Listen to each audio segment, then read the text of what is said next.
ಮಾಡುದು ಕಷ್ಟ. ಹೇಗೆ? ನೀ ಯಾರಿಗೆ ಹೇಳ್ತಿ ಅಂತ ಗೊತ್ತಾಗುದಿಲ್ಲ. ಇಲ್ಲ, ನನಗೆ ನಾನೇ ಹೇಳ್ಕೊಳ್ಳುದಿಲ್ಲ. ಅದಿಲ್ಲ, ಅದು ಹೇಳಿದ್ರು ನೀ ಮಾಡುದು ಬಿಡುವುದಿಲ್ಲ. ಬಂದವನೇ ಕುಣಿಲಿಕ್ಕೆ ಬಂದದಲ್ಲ ಅಂತ ಹೇಳಿದ್ರೆ ಮತ್ತೆ ನಾನು ಸುತ್ತಾ ಇದ್ದೆ. ಎಂತ ಮಾಡ್ಲಿಕ್ಕೆ ಆಗುದಿಲ್ಲ. ನನ್ನ ಮಾತಿನ ಸೂಕ್ಷ್ಮ ಸ್ವಲ್ಪ ಅರ್ಥ ಮಾಡ್ಕೊಳ್ಬೇಕಾಗ್ತದೆ. ಹೌದಾ? ಆಯ್ತು. ಯಾರ್ಯಾರು ಹೇಳಿದಕ್ಕೆ ನಾನು ಕುಣಿಯೋದಲ್ಲ. ನೀವೇ ಹೇಳ್ಕೊಳ್ತೀವಿ. ರಾಜೀವನಾಭ ಅಂತ ಹೇಳಿಲ್ವಾ? ಅದು ಗೊತ್ತಾಯ್ತು, ನಾನೇ ಕುಣಿಬೇಕಂತ ಹೇಳಿ. ನಾನು ಯಾರ್ಯಾರಿಗೋಸ್ಕರ ಅಲ್ಲ ಕುಣಿಯೋದು, ನನಗೋಸ್ಕರ ಮಾತ್ರ ಕುಣಿಯೋ. ಬಹಳ ಒಳ್ಳೇದು.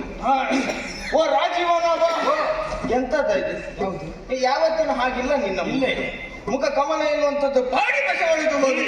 ಉದಾಹರಣೆ ಹೇಳ್ಬೇಕು ಅಂತಾದ್ರೆ, ಕೊಳದಲ್ಲಿರುವಂತಹ ಕಮಲವನ್ನ ಕಿತ್ತು ಬಿಸಿಯದ್ದಾಗಿರುವಂತಹ ಬಂಡೆಕಲ್ಲಿನ ಮೇಲೆ ಎಸಗದೆ ಹೌದು ಅಂತಾದ್ರೆ, ಸುಟ್ಟು ಕರಟಿ ಕಮರಿ ಹೋದ್ರೆ ಹೇಗಾಗ್ತದೋ ಅದೇ ರೀತಿಯಾಗಿ ನಿನ್ನ ಮುಖ ಉಂಟಲ್ಲ ಪುಣ್ಯಾತ್ಮ. ಇವತ್ತು ವರ್ಚಸ್ಸನ್ನೇ ಕಳ್ಕೊಂಡ್ಬಿಟ್ಟೆ. ವರ್ಚಸ್ಸನ್ನೇ ಕಳ್ಕೊಂಡ್ಬಿಟ್ಟೆ. ಹೌದಾ? ಹೇಗೆ? ಪ್ರಕರಣ ಬೇರೆ ಅಲ್ಲ. ದ್ವಾರಕ್ಕಿಳಿದ ಎಲ್ರಿಗೂ ಗೊತ್ತುಂಟು, ನಿನಗೆ ಗೊತ್ತಿಲ್ಲ. ಅಲ್ಲ, ನನಗೆ ಸಮಸ್ಯೆ ಆಗುದು ಮತ್ತೆಂತದ್ದಲ್ಲ. ದಾರುಕನ ಜೊತೆಯಲ್ಲಿ ನೀನಿರುವಾಗ ನಿನ್ನ ಸಮಸ್ಯೆ ಈ ರೀತಿಯಾಗಿ ಬೆಳೆದದ್ದೇ ಹೌದು ಅಂತಾದ್ರೆ, ನಾಳೆ ಅವರು ನನ್ನನ್ನು ಪ್ರಶ್ನೆ ಮಾಡ್ತಾರೆ. ನನ್ನೊಟ್ಟಿಗೆ ನೀನಿರುವುದಿಲ್ವಾ? ದಾರುಕನ ಜೊತೆಗೆ ನಾನಿರು. ಹೌದು, ಸರಿಯಪ್ಪ. ಮತ್ತೆ ಅವರು ಪ್ರಶ್ನೆ ಕೇಳಿದ್ರೆ ನಾವು ಉತ್ತರ ಕೊಡ್ಬೇಕಲ್ವಾ? ದನದ ಜೊತೆ ಕರು ಇರುವುದಲ್ಲ, ಕರುವಿನ ಜೊತೆಗೆ ದನ ಇರುವುದು. ಅದು ಎಲ್ಲಿದ್ರು ಅದು ಹಟ್ಟಿಯಲ್ಲೇ ಇರ್ತದೆ. ಇಲ್ಲಿ ನೀ ದಾರುಕನ ಜೊತೆ ಇರು. ಯಾಕೆ ಹೇಳು? ನಿನ್ನ ವಾಹನ ಚಲಾವಣೆ ಮಾಡುದು ನಾನಲ್ವಾ? ಚಾಲಕ ನಾನು. ಹೌದಪ್ಪ ಅಲ್ವಾ? ಅದಕ್ಕೋಸ್ಕರ ಹೇಳಿ ನನ್ನ ಜೊತೆ ನೀನಿರು. ಮತ್ತೆ ಇವರೆಲ್ಲ ಕೇಳಿರುವ ಪ್ರಶ್ನೆಗೆ ಉತ್ತರ ಕೊಡ್ಬೇಕಾಗ್ತದೆ. ಕೊಡ್ಬೇಕು. ಅದಕ್ಕೋಸ್ಕರ ಉತ್ತರ ಕೊಡುವ ಸಾಮರ್ಥ್ಯ ಇದ್ದದ್ದು ನಿನಗೆ ಮಾತ್ರ ಇಲ್ಲ. ಅಲ್ವಾ?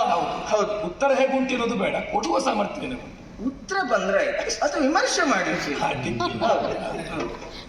ಏನ್ ಸಮಸ್ಯೆ? ಮೊನ್ನೆ ಒಂದು ಪ್ರಕರಣ ನಡೆದದ್ದು ಗೊತ್ತಿಲ್ವಾ? ಮೊನ್ನೆ? ಹೌದು. ನಾನಂದ್ರೆ ಕೆಲವೊಂದಿಷ್ಟೆಲ್ಲ ಪ್ರಕರಣ ಕೇಳಿ ಯಾವ್ದಂತ ಗೊತ್ತಾಗುತ್ತೆ. ಸೂರ್ಯದೇವನಿಗೆ ಅರ್ಘ್ಯ ಸಮರ್ಪಣೆ ಮಾಡುವ ಕಾಲಕ್ಕೆ ಅರ್ಘ್ಯ ಜಲ ಮಲಿನವಾಯಿತು. ಕೇಳಿದೆ ಈ ಪ್ರಕರಣ? ಕೇಳಿದಾಗ ಉಂಟಪ್ಪ, ನಮ್ಮದೇ ಆದತ್ತಲ್ಲ. ಹೌದು. ಆಗ ನಾ ಪ್ರತಿಜ್ಞೆ ಮಾಡಿದೆ, ಎಲ್ಲ ಹೊಸ್ತು ಮಾಡಿದ್ರೆ ಯಾವ್ದು ನೆನಪಿಡುತ್ತದೆ? ಎಲ್ಲ ಹೊಸತು ಮಾಡಿ ಹಳೆದು ಯಾವುದು ನೆನಪಿರುವುದಿಲ್ಲ ನಿನಗೆ. ಹೌದೌದು. ಹೌದು, ಅದು ಹೊಸ್ತು ಒಂದೇ ಮಾರ್ಗದ್ದಾದ್ರೂ ತೊಂದ್ರೆ ಇಲ್ಲ. ಇದು 4-5 ಮಾರ್ಗದ್ದು ಒಂದೇ ಸಲ ಮಾಡ್ಲಿಕ್ಕೆ ಬಂದ್ರೆ ಎಂತ ಮಾಡ್ಲಿಕ್ಕೆ ಗೊತ್ತಾಗೋದಿಲ್ಲ. ಆಗ ಪ್ರತಿಜ್ಞೆ ಮಾಡಿದೆ, ಅರ್ಘ್ಯ ಜಲ ಮಲಿನ ಮಾಡಿದವ ಯಾರೇ ಆಗಲಿ ಎಲ್ಲೇ ಇರಲಿ, ಇಂದಿಗೆ 8 ದಿನಗಳ ಒಳಗಾಗಿ ಅವನ ಕಂಠವನ್ನ ಕತ್ತರಿಸ್ತೇನೆ ಅಂತ. ಹೌದಾ? ಹೌದು. ಅಲ್ಲಿ ದೊಡ್ಡ ಕಥೆ ಎಂತ ಉಂಟು ಕೃಷ್ಣಯ್ಯ. ಅರ್ಘ್ಯ ಜಲ, ನೀನೀಗ ಅರ್ಘ್ಯವನ್ನು ಹಿಡ್ಕೊಂಡಾಗ ಅರ್ಘ್ಯ ಜಲ ಮಲಿನವಾಯಿತು. ಅದು ಯಾವುದರಿಂದ?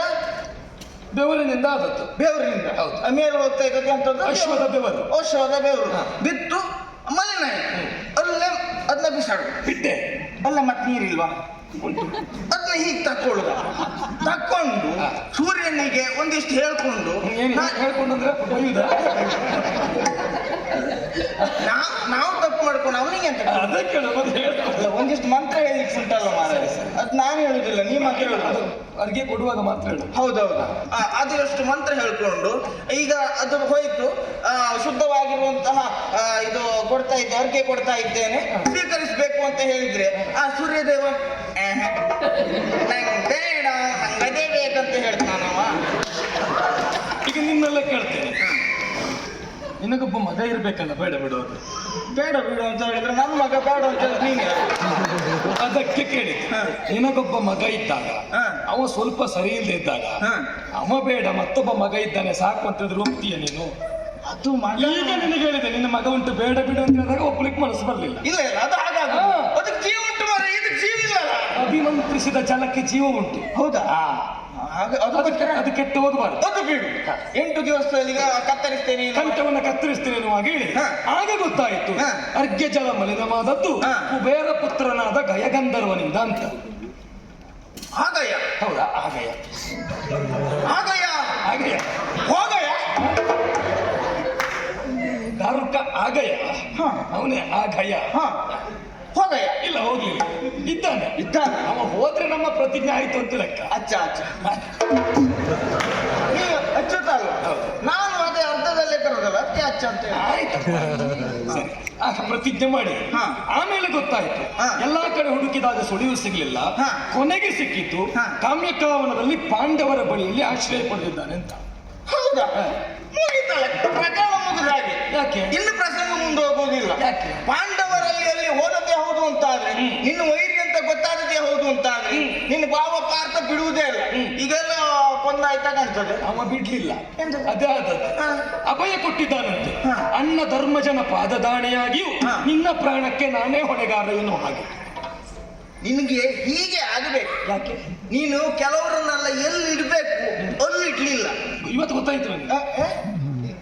ಅದು ನನ್ಗೂ ಈಗಲೇ ಗೊತ್ತಾಗುತ್ತೆ. ಅಲ್ಲದೆ ಹೋದ್ರೆ ಅಂತಹ ಪಾಂಡವರನ್ನ ಎತ್ತರದ ಸ್ಥಾನದಲ್ಲಿಟ್ಟೆ, ಅದೇ ಆ ಸ್ಥಾನದಲ್ಲಿ ನನ್ನನ್ನಿಟ್ಟದ್ದೇ ಹೌದು ಅಂತಾದ್ರೆ ಗಯನ ಪ್ರಕರಣ ಆ ದಿವಸ ಮಲಿನ ದಿವಸನೇ ನಾನು ಮುಗಿಸ್ತಾ ಇದ್ದೆ. ಈಗ ಕಾಲಿಗೆ ಹಾಕುವಂತಹ ಪಾದರಕ್ಷೆಯನ್ನ ಬೆಲೆ ಉಂಟು ಎನ್ನುವ ಕಾರಣಕ್ಕಾಗಿ ತಲೆ ಮೇಲೆ ಇಟ್ಕೊಳ್ಳಿಕ್ಕೆ ಆಗುವುದಿಲ್ಲ. ನೀನು ಸಾರಥಿ.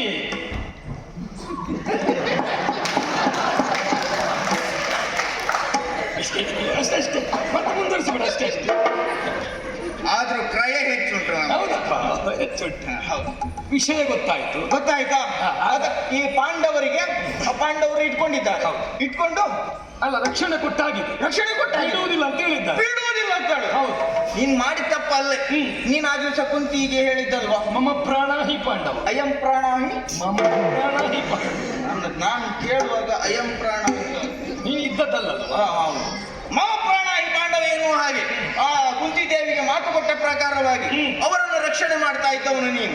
ಈಗ ನೋಡು, ನಿನ್ನ ವೈರಿಯನ್ನು ಅವರು ರಕ್ಷಣೆ ಮಾಡ್ತಾ ಇದ್ದಾರೆ. ನಿನ್ನ ರಕ್ಷಣೆ ಮಾಡುವುದು ಯಾರು? ಅದು ಹೇಳಿಯುವುದು. ನಮ್ಮ ರಕ್ಷಣೆ ನಾವು ಮಾಡಿಕೊಳ್ಳುವಲ್ಲಿ, ವೈರಿಯನ್ನ ಬಿಡಿಸಿಕೊಳ್ಳುವಲ್ಲಿ ಸಂಧಾನ ಪ್ರಕ್ರಿಯೆ ಅಂತ ಒಂದುಂಟು. ಹೌದು. ಸಂಧಾನ ಕಾರ್ಯವನ್ನ ಕೈಗೆತ್ತಿಕೊಂಡು ಪ್ರಥಮದಲ್ಲಿ ಸಂಧಾನಕ್ಕಾಗಿ ಸುಭದ್ರೆಯನ್ನ ಕಳುಹಿತು. ಯಾರು ಹೇಳುದು? ಸುಭದ್ರ ಸಂಧಾನ ಮುರಿದೋಯ್ತು.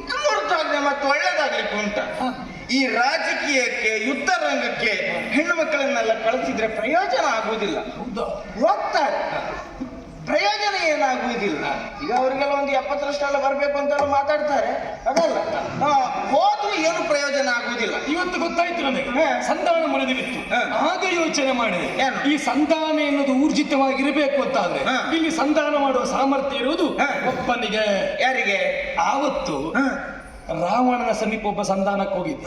ಯಾರು? ಆ ರಾವಣನ ಜೊತೆಯಲ್ಲಿ ಅಂಗದ. ಆವತ್ತು ಸಂಧಾನಕ್ಕೆ ಅಲ್ಲಿ ಆ ಮಂಗ ಹೋಗಿದೆ. ಈಗ ಈ ಮಂಗನ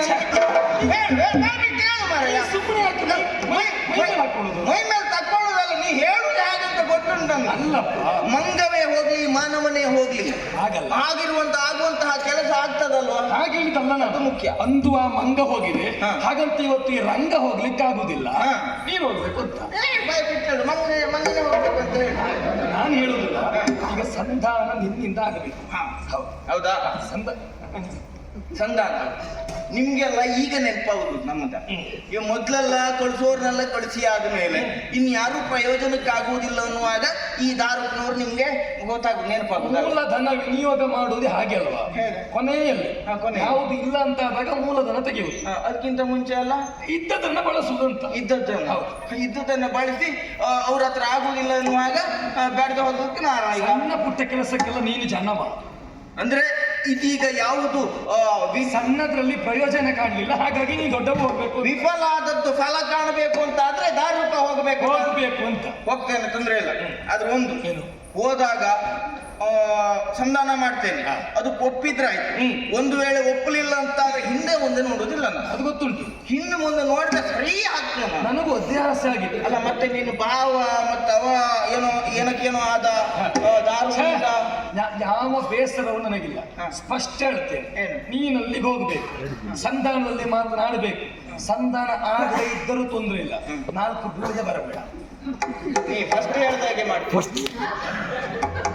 ನೀ ಮೊದ್ಲೇ ಫಸ್ಟ್ ಈಗ ಸ್ಪಷ್ಟ ಹೇಳಿದಾಗ, ಅದೇ ನಾನು ಸ್ಪಷ್ಟ ಹೇಳಿದಾಗ ನೀ ಸ್ಪಷ್ಟವಾಗಿ ಮಾಡಿ. ಅದು ಒಂದೊಂದು ಸಂದರ್ಭ ಸ್ಪಷ್ಟ ಅನ್ನೋದು ಅಲ್ಲಿಗೆ ತಿರುಗಿದಾಗ. ಹೌದು, ನೀ ಸರಿ ಹೇಳಿದ್ದೆ, ನಾನು ಸರಿ ಹೇಳಿದ್ದೆ. ನೀನ್ ಸರಿ